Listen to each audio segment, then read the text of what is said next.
Howdy folks, it's rjhelms here with episode 20, I guess it is, of Let's Play OpenTTD with the FIRS integer set. And it's been way too long since I have recorded an episode, and I apologize for that. Had a bunch of things on the go, and some of the stuff kind of fell by the wayside, which is a shame, because I've been really enjoying this. So I'm hoping to get back into some sort of schedule. I'll have to figure out exactly what that looks like, but anyways, let's get to it. So in the last episode, which was a number of weeks ago now, there's two things that we had on the go. The first one was we started getting this system switched to being double track, just to the one side at this junction here. But we've got things starting to be spaced out, so we can do the same thing on the other side of this SKH1 junction.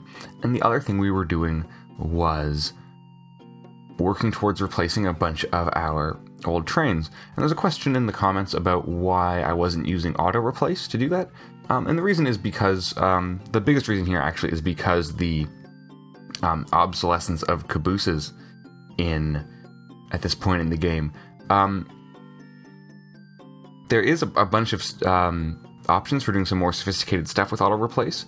To go, if I go to my train thing, I can go, where's the one I want? Replace vehicles, and I have some pretty sophisticated things I can do. I can replace cars, I can replace engines, so I can say replace this type of car with this type of car, this type of engine with this type of engine, and use car removal to keep the length maximum. But you see here it says the trick is that it removes cars starting at the front. So what there's not actually a way to do here is to say, in that case, ditch the caboose. I played with this a bunch, and kind of no matter what you do, it's going to always keep the caboose, because there's no, when you choose types of cars, if I go to the caboose here, you can see there's no option replace with none, which is really what I want. So there is a bit of a better way to do this than the manual job I was doing before, which is to just go, if I go sort by remaining lifetime and look at the oldest trains, this guy has a remaining lifetime of, minus 4 years in a way, but it's actually just going to be 0 in practice. So if I go to my orders, I can set up a conditional order here to make it stop in the depot only if it is has no remaining lifetime. So if I go here, I want to find my depot, which is this one. So I need to go, first of all, I need to go conditional order jump to order 1 and say when remaining lifetime is more than 0, and then add an order here, which is stop and depot. So what this is going to do is it's going to go to VNAW. These trains, this is a chemical train taking chemicals to VNAW to be made into goods and manufacturing supplies. And then when it's dropped it off, it's going to say, okay, what's my remaining lifetime? If it's greater than 0, i.e. the train hasn't expired, it will jump back to go to KWTE, and in that sense there's nothing special going on. But if it is, if the remaining lifetime is at 0, and this value never goes negative, so you kind of always want to structure it this way, then the train is going to go back to that depot and stop, where it's perfectly situated to just replace with the new model, which will be pretty easy because I can just copy one of these trains and sell that one. So I kind of almost want to scan my lists of vehicles, my groups, for things that are obsolete. So this one is DNGW is where I want it. So let's go over to DNGW. It's going to be this depot. We can have transparency on. Let's get a nice, good looking thing here. So conditional order jump to here. Oh, that's what I wanted. When remaining lifetime is more than 0, otherwise stop in the depot.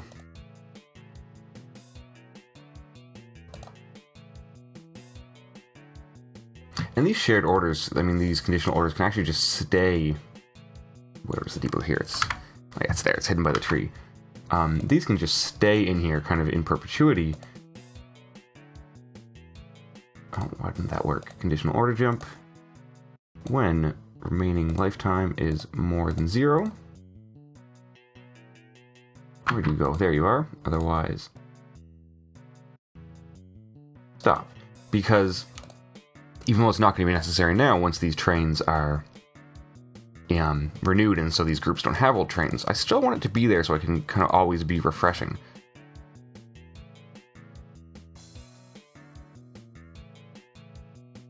Oh, that's interesting. This is a 33-year-old train which isn't expired, but this is a 32-year-old train which is. That's fine. So you are at... I'm actually going to keep the station list up because I want to make it smaller, but I can't make it smaller. So you are at SKHE, of course. So add a conditional order jump. When remaining lifetime is more than 0. Otherwise... Oh, nope. Otherwise, stop the depot. You actually want the exact same thing, so conditional order jump. And I don't know of any shortcuts to create this faster. I don't know if I control click this. No, it's going to be maintain. I want stop. I don't know if there's a keyboard shortcut.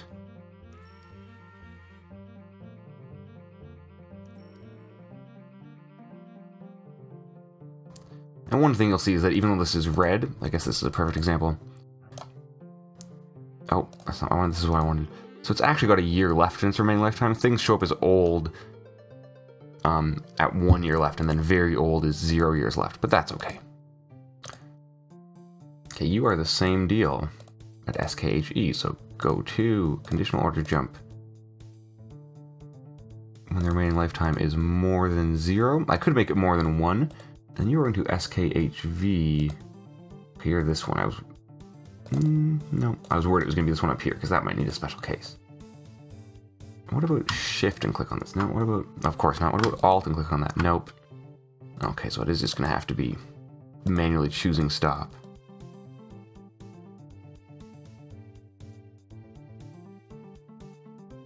Where's DNGN? Anyways, the conditional order...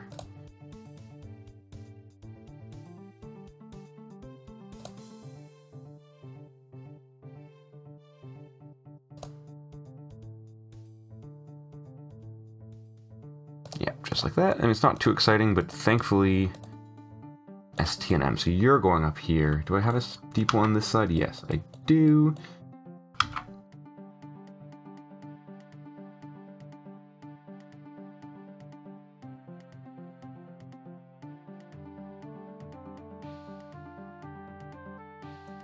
This isn't terribly exciting, I know, but thankfully...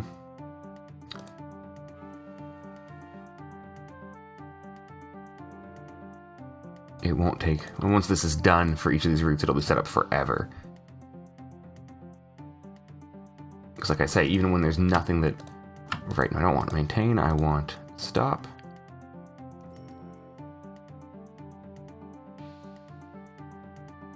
Okay, here we go. There's just one more, so this is a KWTE as well.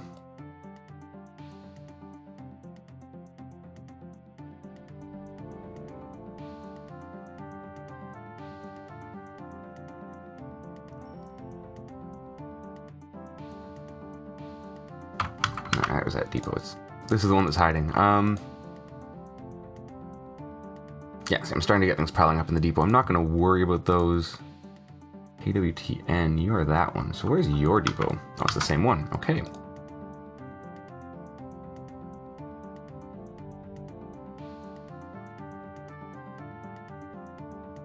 And not load percentage. Remaining lifetime, and then go to this depot and stop.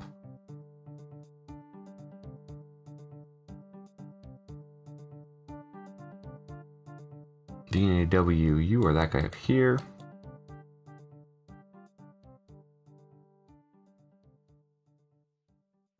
Remaining lifetime, more than, and then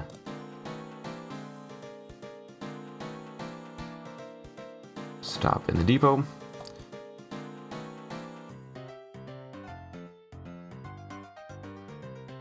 Okay, we shouldn't have too many more that have obsolete vehicles.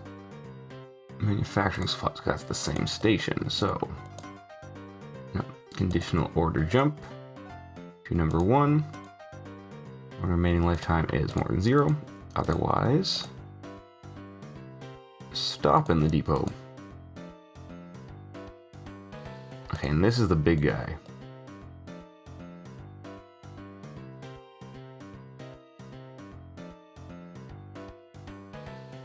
Got a lot of these guys that are old just because this is where I started.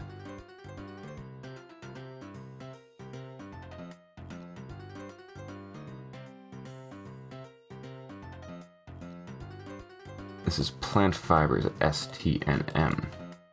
Yep, and you also have a bunch of old ones.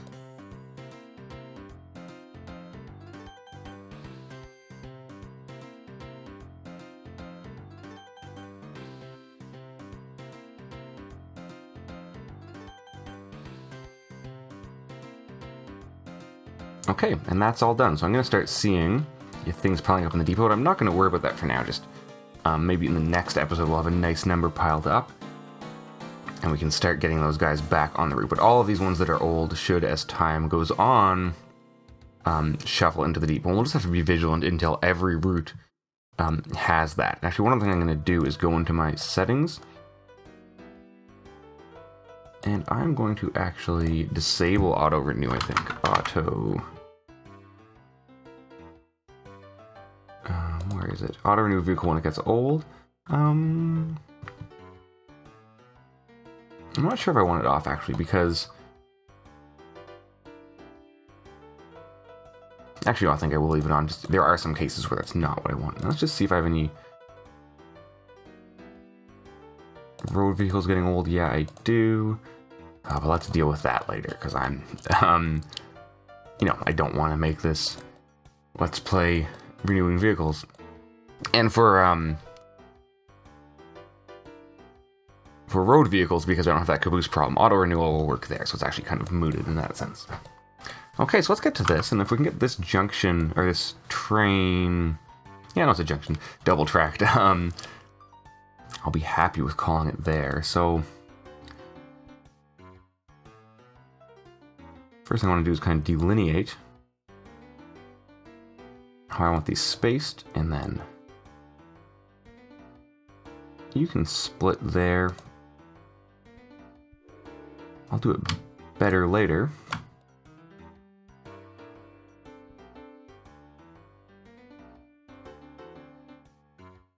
But the big thing I'm going to want to do, I'll just remove some surplus signals for now. Why are you telling me you don't have one? You obviously do, yeah. First, let's just pull this across.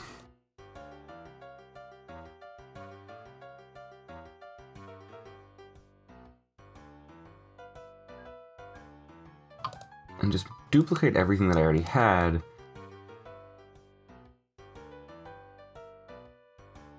But just a little bit back.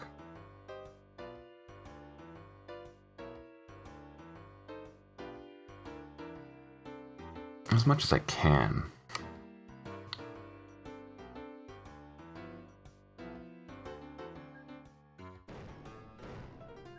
No, not that, this. Because you need to just shunt over that. Yep, just plain old over both of them. And as before, my biggest goal here is to leave this non-functional for as short a period of time as possible.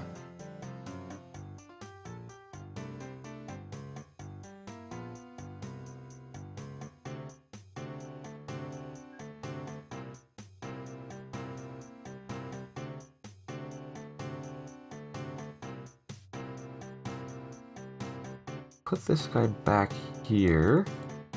Then I can decommission this. Well, I can't now because there's a train on it.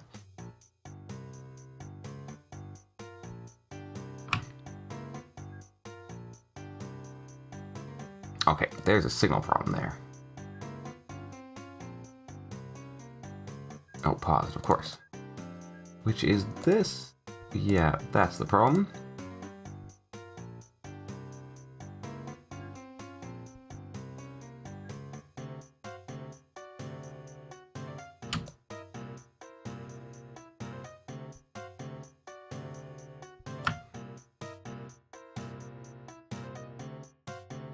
this is 1, 2, 3 from that, 1, 2, 3 from that. So 1, 2, 3, 4. So this bridge needs to be here. And like that.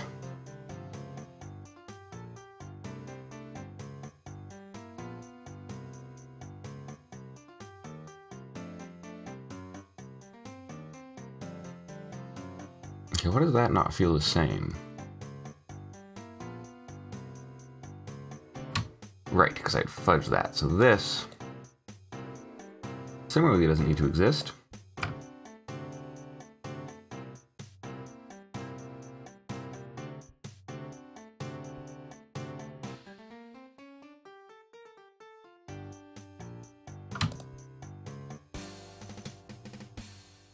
Yeah, because this comes back just like so.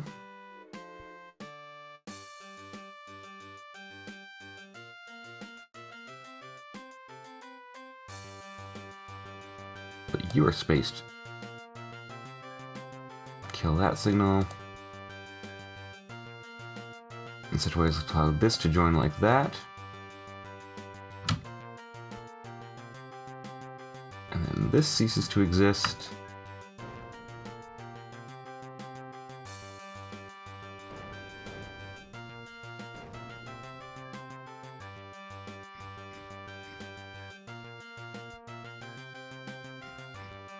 You come down here like that, which is way too long of a gap, but that's fine.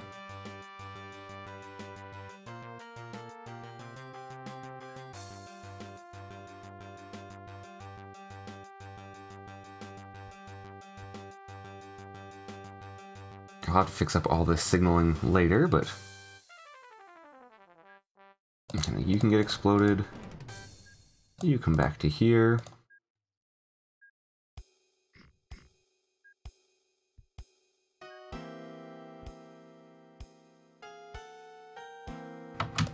You cease to exist. You close up.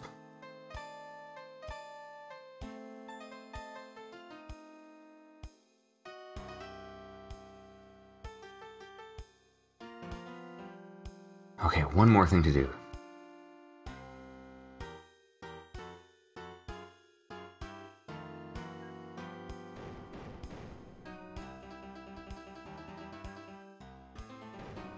So you bridge over that. That was the, oh, not delete. You bridge over that. That was the compromise here. And you duck under like that.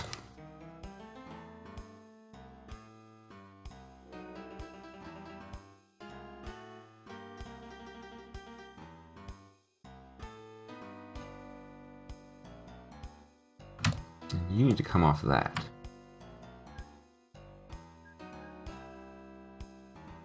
Okay, I'll remove as much signal as I can and rebuild it kind of from first principles. So you're going to be a path signal. You're going to be a path signal.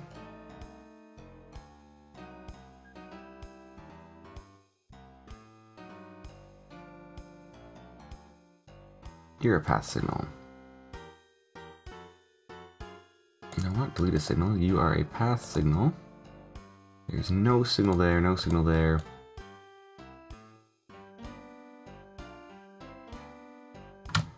That signal's legit. There's a split here, which means a path signal.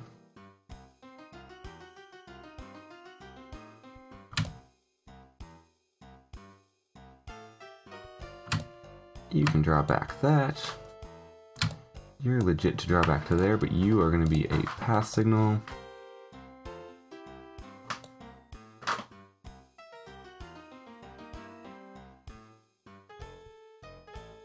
Okay, you're a path signal there, so you can just come back. No, not come back with path signals.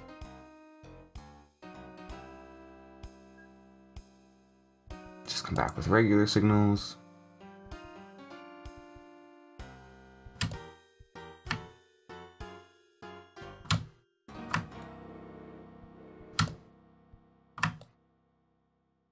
And you're just going to be regular signals all the way back. Regular signals, and let's see if there's anything I'm missing signals on. I'm missing a signal here, back to there.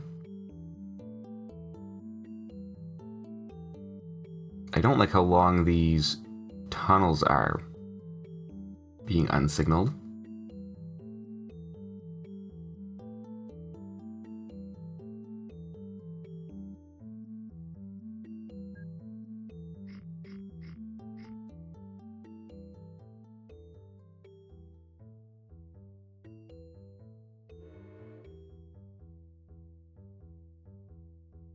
And I don't like this in particular either, now that this is closer back. Okay,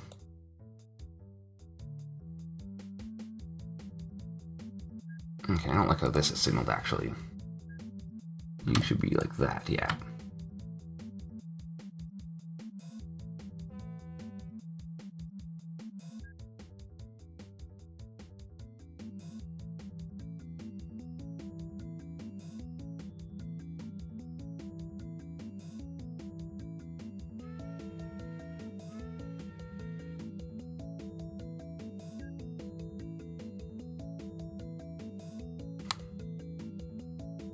Okay, I think what I'm going to do going forward is actually keep this pattern, the two in between. Okay,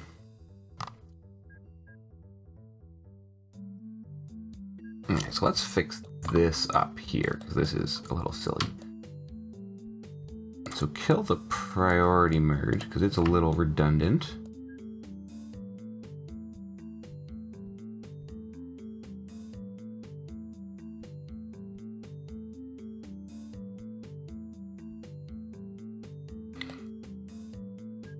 What's actually going to happen is you're just going to come into here.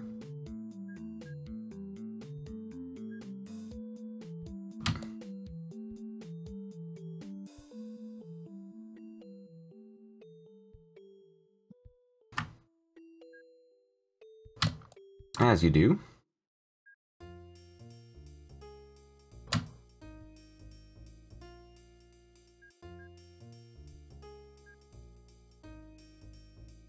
And you're going to come out to this distance all the way back to before this.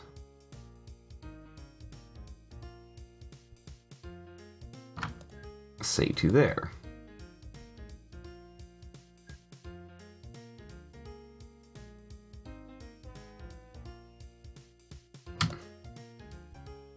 And did I build a switch room? No, I didn't. Okay. And you're going to come back as far back as you can. And so what I need here is a way for these guys to shuffle between tracks.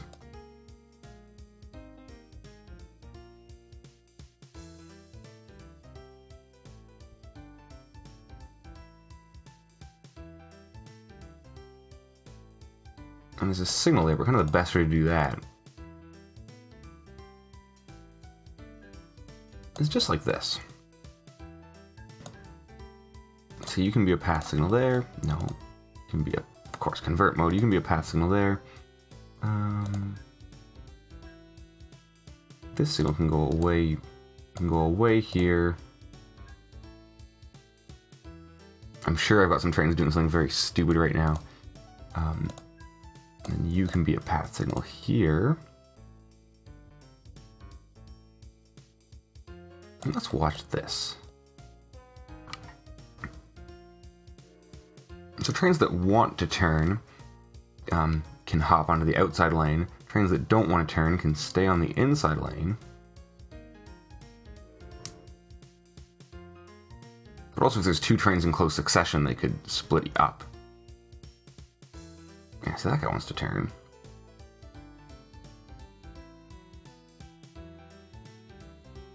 Actually, because it's something it wants to do over here.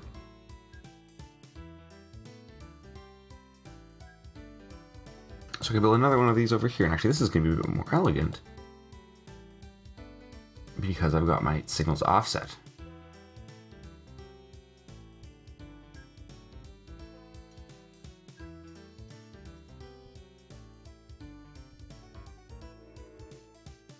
So, path signal here. Oh, not delete signal. Path signal here. Path signal here. I'm just wondering. 1, 2, 3, 4, 5, 6. Yeah, it's not quite long enough for a train to fit there.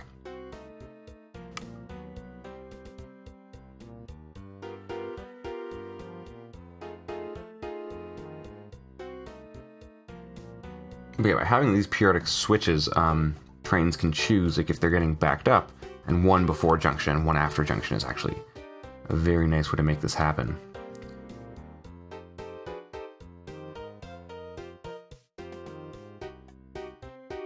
Trains can kind of intelligently choose, like it's getting backed up here just because it ends. If that wouldn't be such a problem, let's continue farther. Oh, and there's a signaling problem here, isn't there? You can be a path signal. That'll solve that problem.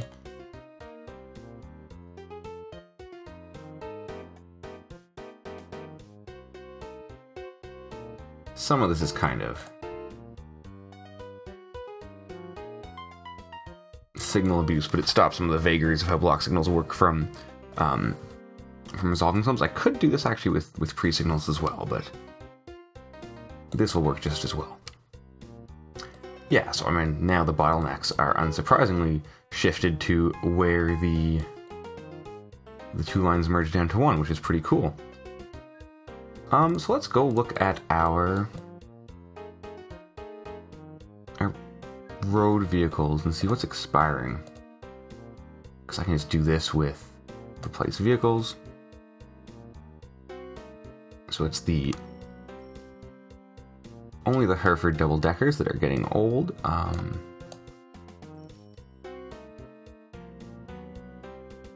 you guys carry 60 passengers, so actually you might want to go for...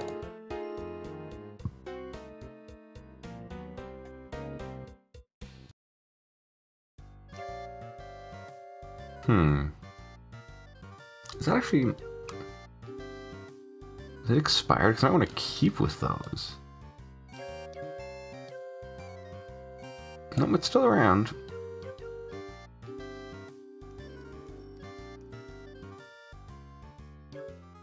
How about the Prime Ironwood double-decker? Why did that not show up? Oh yeah, there it is. Okay, cool. So, replace old vehicles only. Yeah, and these are going to start getting sent into the depot to be replaced, so that's pretty cool. And in the next episode, we can start actually dealing with these vehicles that are piling up. Actually, it looks like all of them, almost all of them are in the depot, so that's going to actually start impacting some things negatively as far as our profitability, but that is okay. Yeah, they're all wanting that they're in the depot, but that's cool. So in the next episode, we can start off by getting those guys back into service. Yep, there's a whole pile of them. Whole pile of them. But that's totally cool. And then once that's in order, we will do our pulling back the double track like the plan was. And I think at least back to here on this side, just on the kind of the far side from this junction of the split off to DNGV, and on this side at least to here, or to here. So that might actually take some trigger. I might have to shift this whole thing over a bit to have room to do that. Shy of this aluminum plant. Yeah, but I think, because since this is a merge, there's no point in having the merge and then splitting to single track, or then collapsing to single track, so I might as well do it before. But we'll get there when we get there. It's a bit of a slog, to be honest. But I think it's going to pay off. Because really, our bottleneck is just the fact that we're loading so much traffic on from this machine shop that's producing the different types of supplies onto the network, especially going this way.